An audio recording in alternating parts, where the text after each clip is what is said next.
Thank you for joining us on the Winning at Selling podcast. I'm Bill Hellkamp of Reach Development Systems, and with me is Professor Scott Plum of the Minnesota Sales Institute. Ever here, for every action, there is a reaction. March 2020 introduced a tremendous change in our daily routine, and now we are experiencing the outcome of those decisions. Change is inevitable. However, growth is optional. How do you feel about change? Don't change the channel and stay tuned as Bill and I discuss fear of change and other important ideas on episode 506 of the Winning at Selling podcast.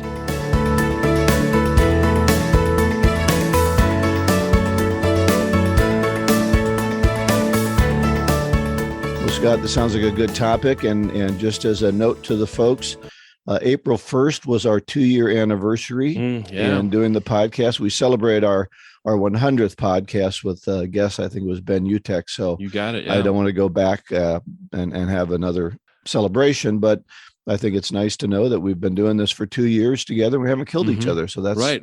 And it's every week, never a break. Good. That's right. We just keep delivering value. That's all. I don't. Scott's taken a couple breaks, but I haven't. I don't know. I'm not going to go back and look at the journal entries. But, That's right. Well, we got the book club. Let's go back to the book club. Okay. Which is The Success Principles by Jack Canfield. I'm finding this to be a very good book. Almost too much stuff to integrate. Everything in it. You feel like we're doing this slowly. I feel like we're rushing through it. So that's just the difference in life. But we are on principles 25 through 29. We're into part 2. So let's go through those. And Scott and I will go back and forth and talk about our impressions. Number 25, drop out of the Ain't It Awful Club and surround yourself with successful people. And I would say successful and positive and moving on people. And this is something I really like about networking groups, our PSA meetings, our Professional Sales Association, very positive people who are looking to make a difference. I can't say enough about the power of association.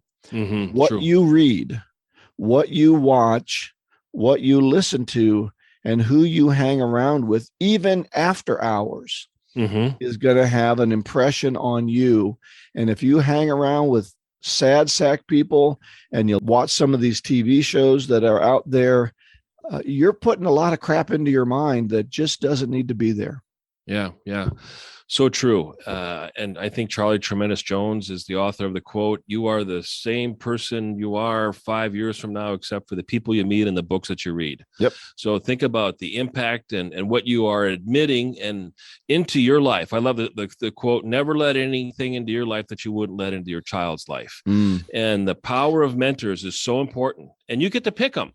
You're born into your families, but you can pick your friends and mentors. I love the saying, you cannot change the people around you. You can change the people around you. Yeah. And I think you should. Other people. Yeah, definitely. I think you outgrow. If you don't change, and when you change, everybody else around you changes. So you're the people that you hang around, you may outgrow them.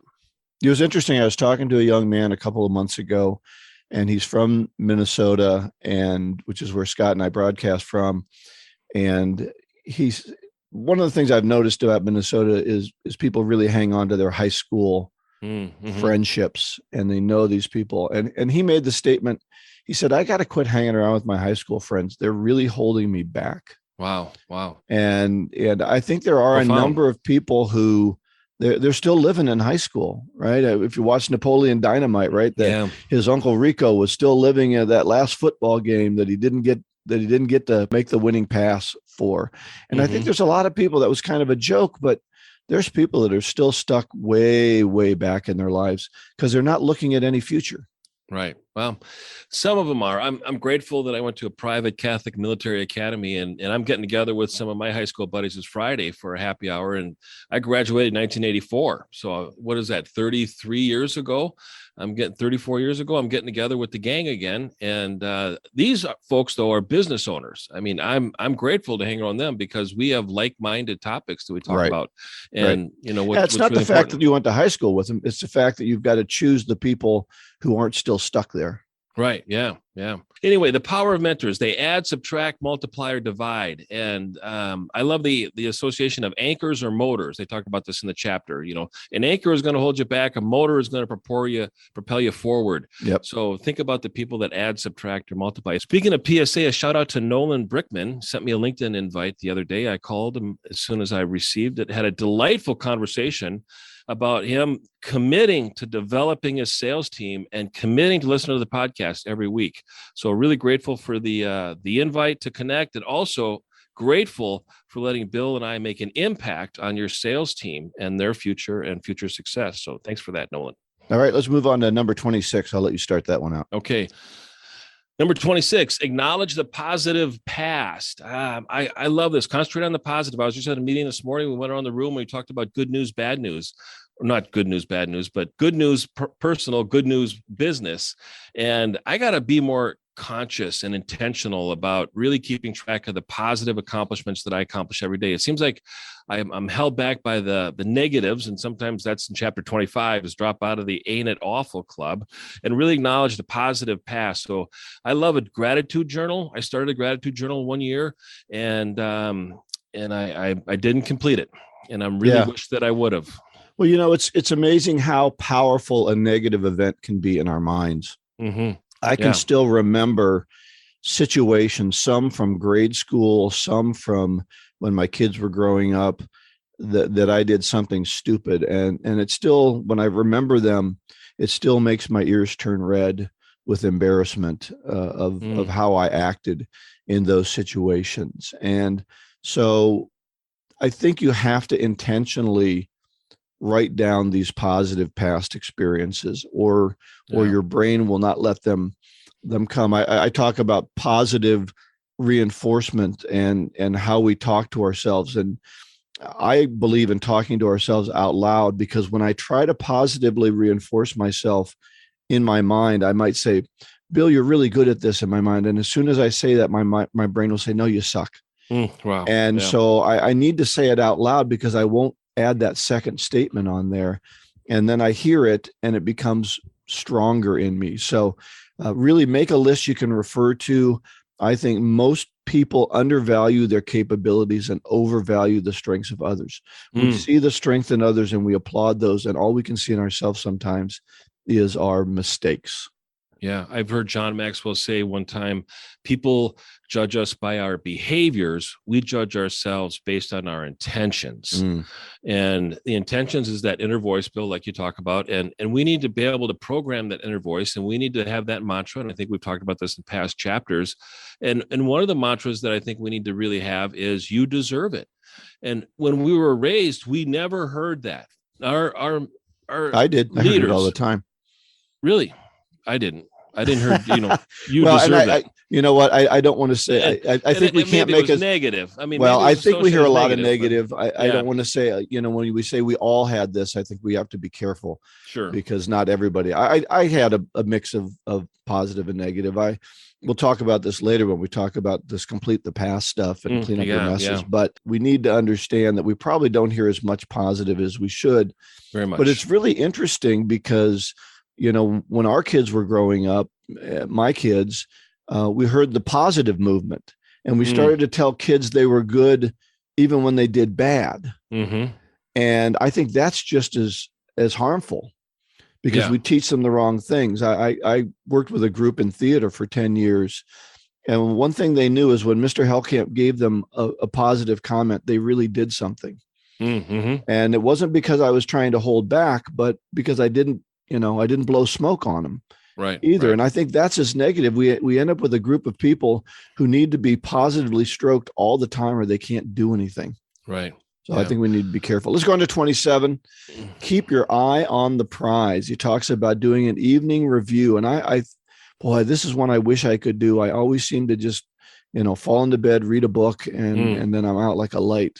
So you had talked about doing a success journal. I've never done that. I am pretty positive, but I do tend to, wake up in the middle of the night thinking of something stupid that I did. So an evening review of the things we did well, what we're going to plan for tomorrow, really thinking it through, I think is a great idea. I don't know how I'm going to integrate it though.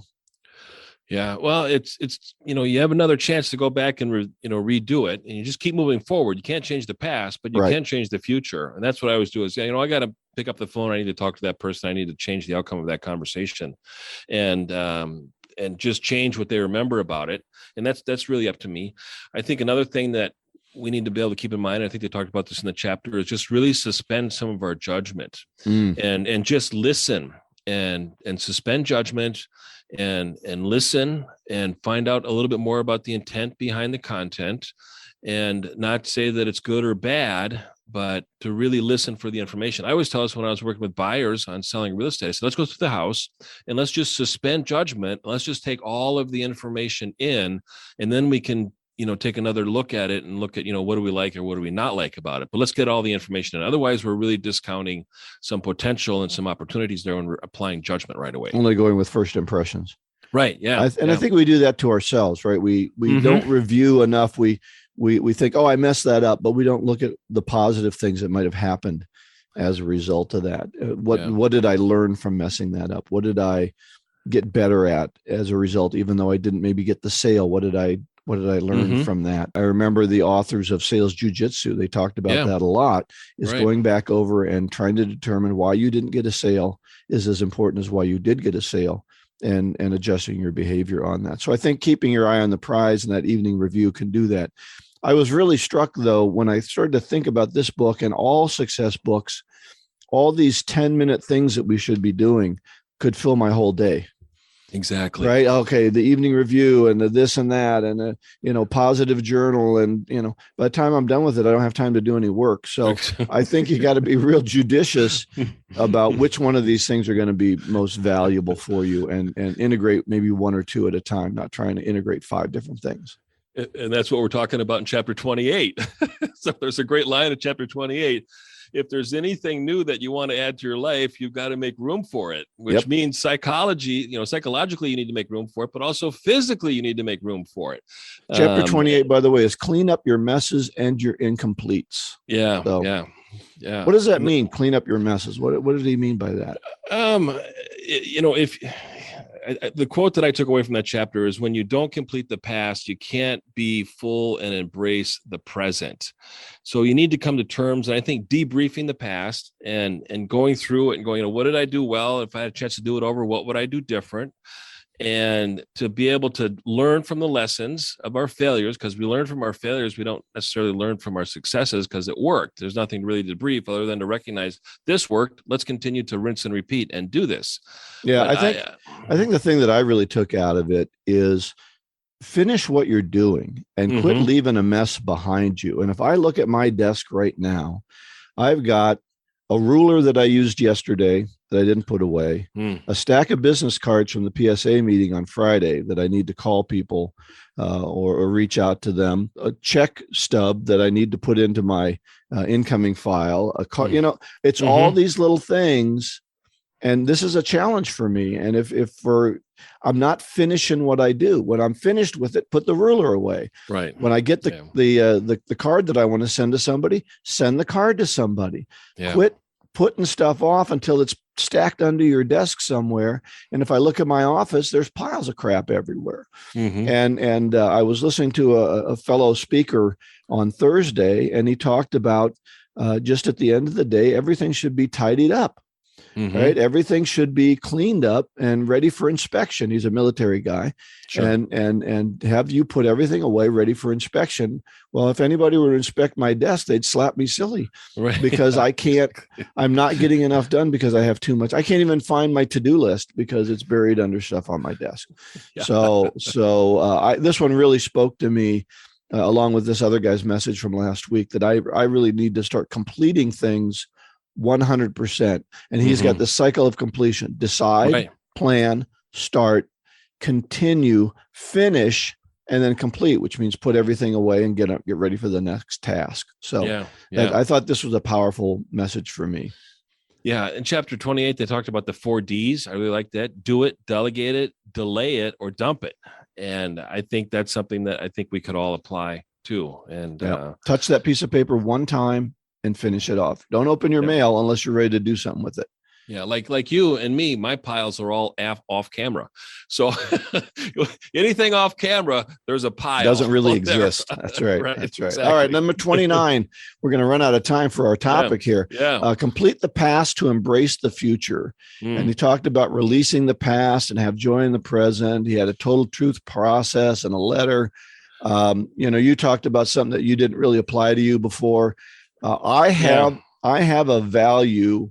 I have a talent for forgetting most things that happen to me. I don't tend to hold grudges.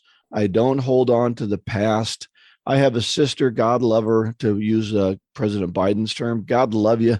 We were sitting around at my dad's funeral and she was talking about something he said to her when she was 16.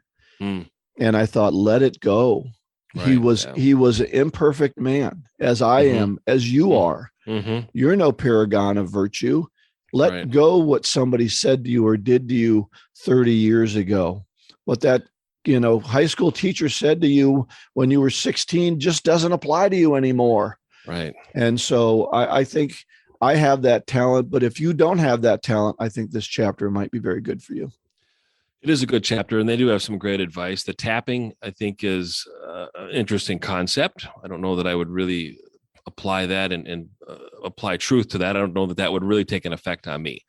But that's all in my beliefs. My beliefs have a definite impact on what I accept and what I don't accept. But I also think going into the past can also be very dangerous. When you start reliving situations and then you start becoming very vivid about them again, you're re-traumatizing a person that has, in a sense, it's scarred over, but at least it's healed. And sometimes you just have to be able to concentrate on the positive things in the future and just let the past be the past and just file it there. But when you start reliving some of these tragedies, it can kind of break up your reality of the present too. Yeah, it's a very dangerous area. I have a friend of mine who lost some people in Vietnam. He's got some scars from that. And he just keeps bringing it up all the time. And he went to the VA and they started bringing it up all the time. And now he has to talk about it all the time. And I'm like, man, just let it go. Do you really need, and for some people, it's kind of a catharsis. But for me, as you say, it's picking the scab until it starts to bleed again. Yeah. And I would just rather let it go and move on. But people just seem to have to talk about it over and over and over again. And I think it's really hard. So, it becomes their reality, and you got to move forward and you got to change your reality. I mean, there are some great people that fought in wars that did some, things that they never, ever want to do again. And they're of great success and great accomplishments. And when you start learning about their story, it's like amazing, that they came out the way they did. I'm thinking about Captain Kangaroo. I mean, he was in the Marines. That's why he was a captain. Yeah, exactly. For those of you that are playing along at home, you might have to look up Captain Kangaroo. For the younger segment. So, all right. Exactly. Well, good chapter. We'll have more. We'll go through 4 more chapters, 30 through 34. This segment is being brought to you by The Art of Prospecting, Your Guide to Get in the Door by Steve Kloida. I'm Ron Lehman, and I want to tell you about one of the best sales books I've ever read. The Art of Prospecting, Your Guide to Get in the Door, gives you the tools and techniques to fill your pipeline and achieve more sales success. The author is Steve Kloida, known as the prospecting expert, and this book proves it. So if you want to learn from the master, get The Art of Prospecting, Your Guide to Get in the Door. It's available at theprospectingexpert.com. Just click on the Buy Book button. So our topic today is on the fear of change. And this is something that is always relevant with salespeople. And I say to salespeople when I start working with them, I said, how do you feel about change? And I go, oh, really? I don't like it. It's so uncomfortable and there's so much uncertainty and I'm just so fearful of the future, et cetera. And I said, if you don't buy change, you cannot sell change. And what you do every single day is you sell change on the phone with your prospects, changing the way they buy, changing what they buy, and changing who they buy from. So we need to become a little bit more embracing of change so that we can sell change, because the future is unknown. change is inevitable. Growth is optional, like I said in the beginning. And I think the real reason why people fear change is that they fear loss. And they fear the loss of control. They fear the loss of predictability, and they fear the loss of being productive. And lastly, they fear the loss of being unsuccessful in a new way, or having their identity or self-worth or value of contributing to something to get an outcome being threatened. So their contribution is being threatened. I've seen this fear thing come about, and I think people use fear as an excuse for laziness. Sometimes. Yeah. I'm afraid of change, or I'm afraid of this. Well, what it really means is I don't want to do the work it's going to take to integrate this new idea. I don't want to do the things I need to do to cause this to happen. And I think that's one of the first pieces of advice that I would give to people. Don't confuse fear with laziness. Fear is an emotional response to something, but I think some of the things that you're talking about, loss of control, loss of predictability, that's not a fear. That's just lazy. That's just I don't want to do the work that it's going to take to integrate this new idea. So I would caution that it's watch out for that word fear. We accept fear, but we don't accept laziness. So I'll call it fear. And laziness could be procrastination too. I think there are perfectionists that subscribe to procrastination, and they need to cancel the subscription. There is a good enough. I mean, I always say, what is the goal? What is the goal? Once you have obtained it, you've achieved it, then move on. But if you don't have a goal, then any outcome will do. And if you don't have a goal of completion, you keep working on it, and you never release it. You never get it done. It's never completed. Yeah. And like the circle is, you don't finish it and then complete it. Put everything away. You keep all of your tools out because you're always working on something. It's like, commit to finishing it, then put all the tools away. Yeah, I think that's true. And I don't know.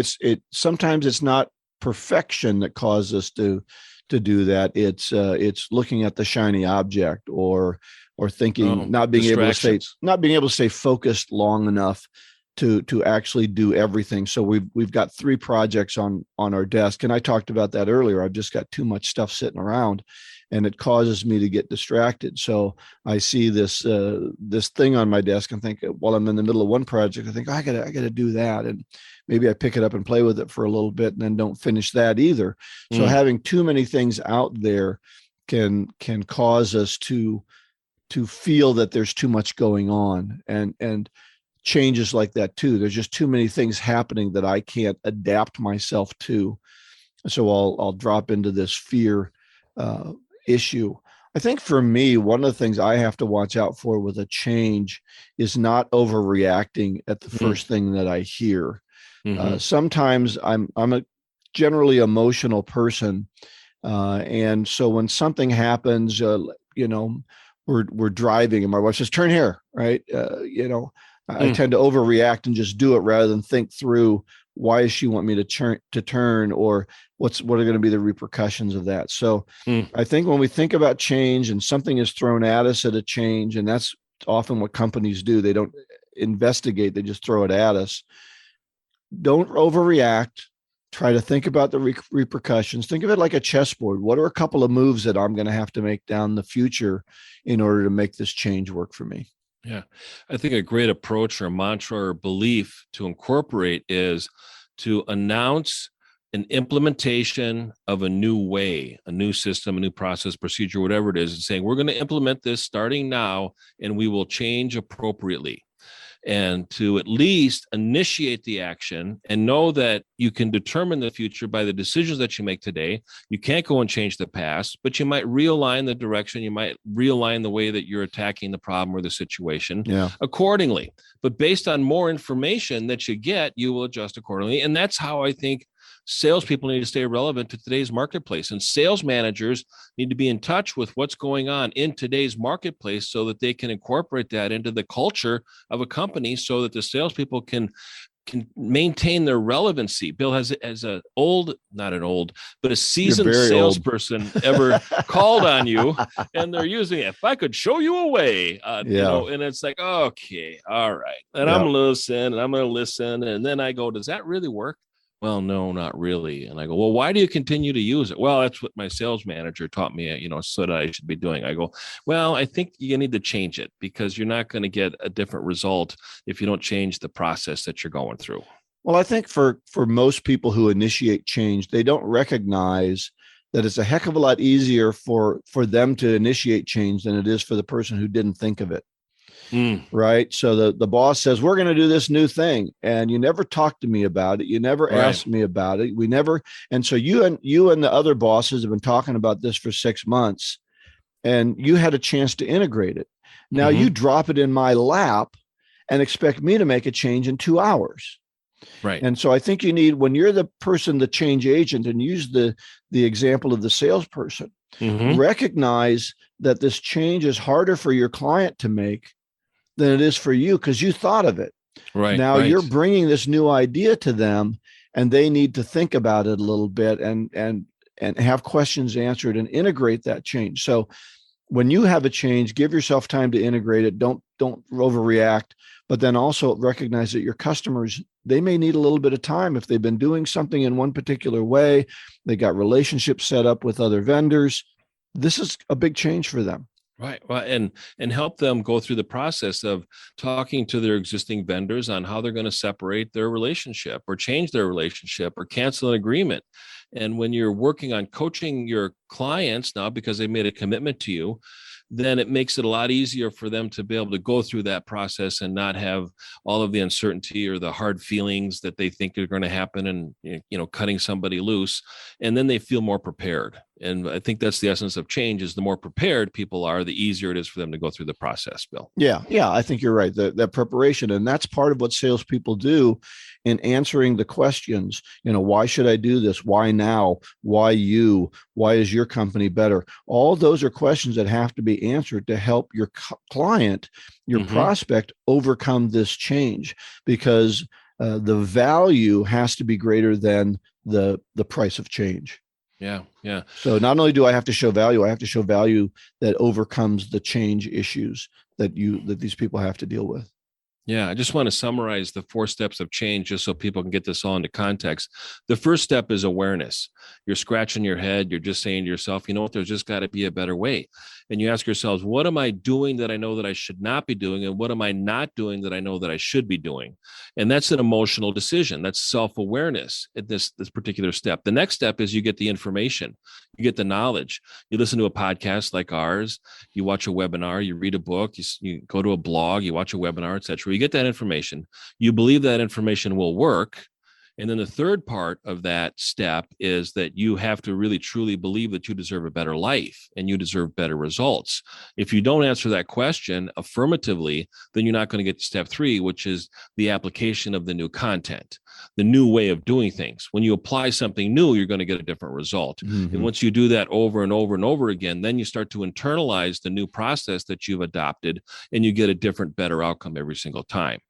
And that's the 4 steps of change. I don't think you always get a better outcome every single time. You get a different outcome. You get a different outcome, and then you need to make the decision whether that outcome is better than what you were doing or whether you want to continue on. And I do a similar thing called the cycle of self-development, where we need to feel the need first, and then we get the information.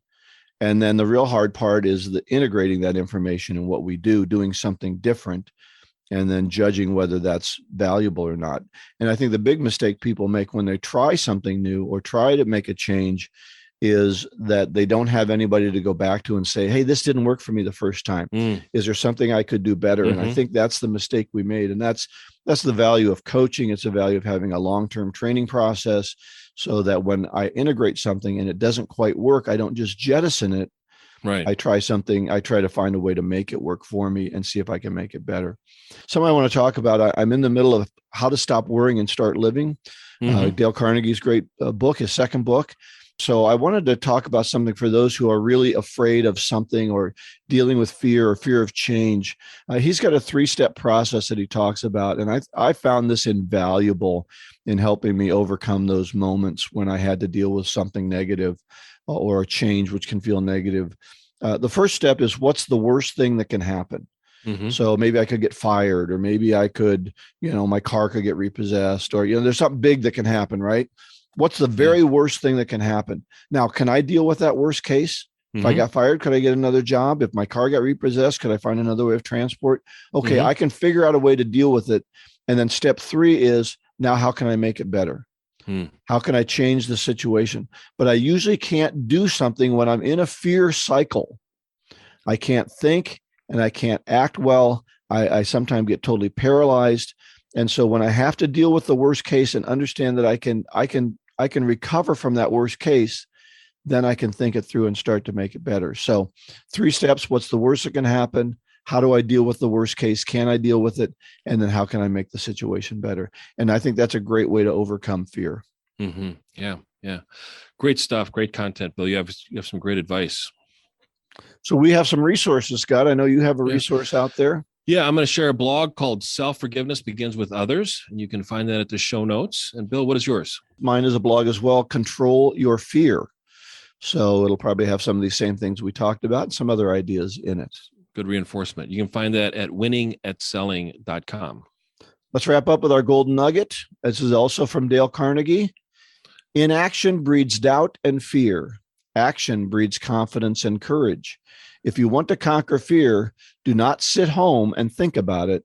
Go out and get busy. And that could be summarized in action cures fear. Yeah, that's a great approach. Like we talked about, when you're in a rut or when you're stuck, if you just commit to the action, it's amazing what kind of results that you can get. I mean, great quote. You always pick the most relevant topics. I pick what I feel like is a good quote, and you always get really tied into the topic. I need to do a better job of that. Well, I have no original thoughts, so that's my problem.